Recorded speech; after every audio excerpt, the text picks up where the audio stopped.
Initially, it's very encouraging.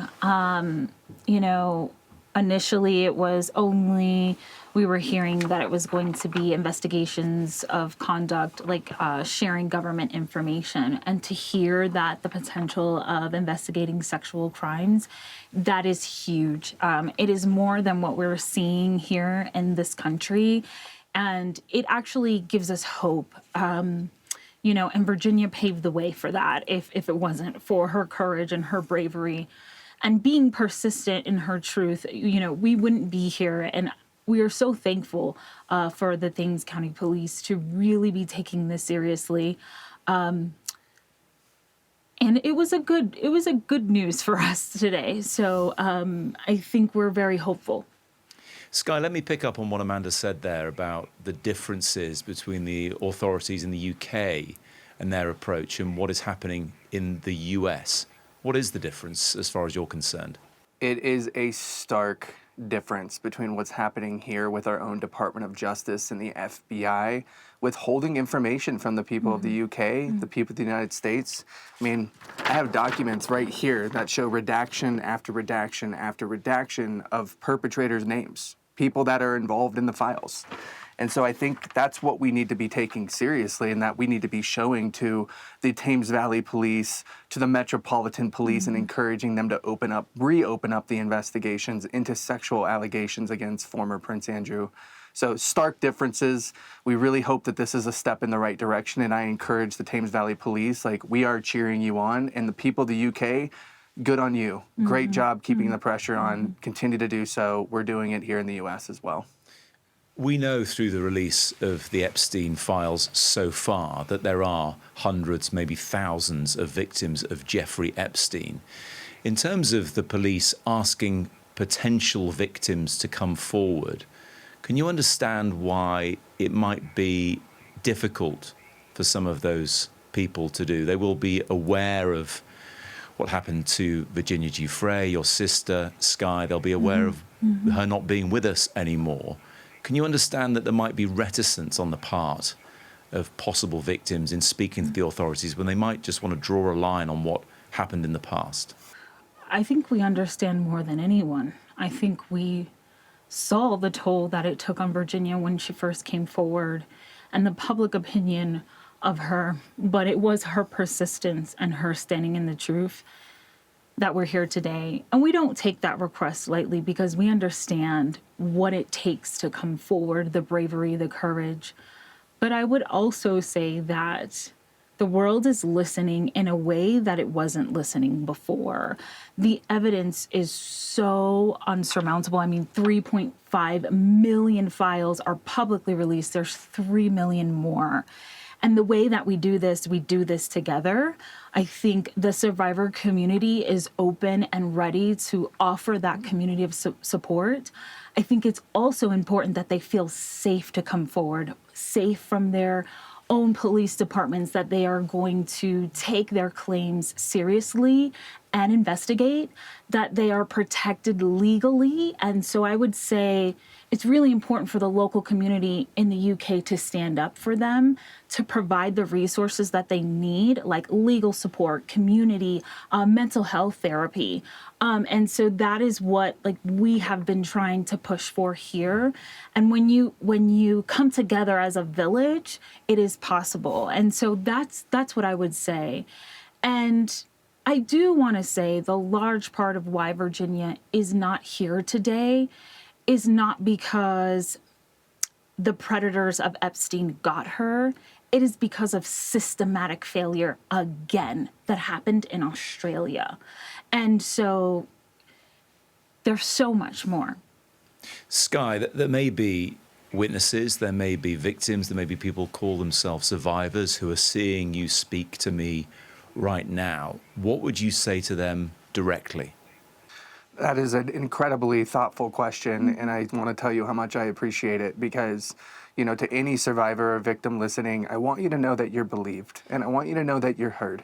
And what Amanda just said is incredibly important, that the day and age is just very different than when Virginia trailblazed, and people are believing survivors now. And I just want you to know that we welcome you into this community with open arms. It's a saying in the survivor community that alone we're afraid, but together we are feared. And that is so true.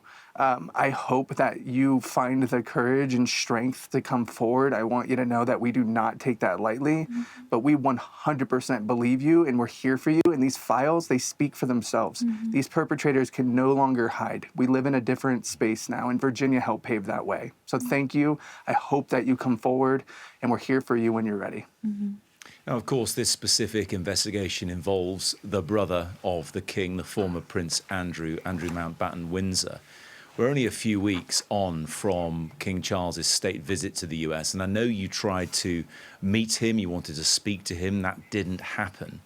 Given these developments now, how do you feel about the royal family, the king? Do you have any sympathy for the position that he finds himself in? I think we can relate. I think we can relate. It's so close to home. It's so close to family. I understand the corner that you're placed in, and you're talking about the future of your monarchy, and I think that's what needs to be in the forefront of your mind. The future, your children, and what legacy will they have when they're ready to come forward? What is the precedent that you want to set with the monarchy and the examples that they should be leading for the people of the UK? And so this has never been easy. It was something that weighed on Virginia her entire life, and I think it's time for the truth to come forward. But just on that point about the king, the queen, the wider royal family, Prince William, the heir to the throne, what could they realistically do when there are proceedings active in this situation? The case is moving forward, perhaps slowly, but they can't do an awful lot, can they, Skye? So in terms of like legal ramifications, I'm not quite sure. I mean, of course, they could apply the pressure, but I think what they can do is they can set a precedent that the rest of the world can follow. In specific, the President of the United States has yet to acknowledge survivors. He continues to call it a hoax. And, even our DOJ continues to dismiss survivors. Former Pam Bondi, right? She's no longer in office because of this. So I just think it's an acknowledgement piece that allows Which the has happened, space though, for by the way. survivors. Sorry to interrupt. I mean, that has happened. We've had statements from the king and queen acknowledging victims and saying their thoughts are with them. Which I understand that they're saying they acknowledge it, but I think actions are louder than words. We were footsteps away from him in Washington, D.C., alongside probably between 10 and 15 survivors. For him to take 3 to 5 minutes out of his day just to look them in the eye and say, hey, I will give you a fair investigation in this, and I promise as the King of England that I am going to set a precedent. It was more about the precedent than it was just about, hey, I've acknowledged you. Okay, you've acknowledged us. I appreciate that. We've given you more than enough accreditation to that. I just think it was a missed opportunity. The question I'd like to ask you both really is, given all you've gone through, having lost your sister-in-law, how do you keep going with all this? How much of a toll is it taking on you personally?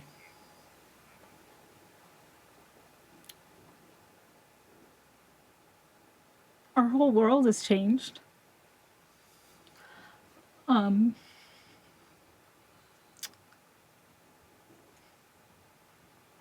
It's a toll, and it's a club that you don't want anyone to join. You don't want to join. But we keep fighting because it matters. We keep fighting because Virginia mattered, and what she did mattered, and she changed the world, and there was no way that we could just let that fall by the wayside. I think we do it for every single survivor who still hasn't come forward. And we found some healing in the community. We found some love and some sisters in the survivor community. And we keep going. We take it day by day. And, we reach out. We reach out and we lean into one another.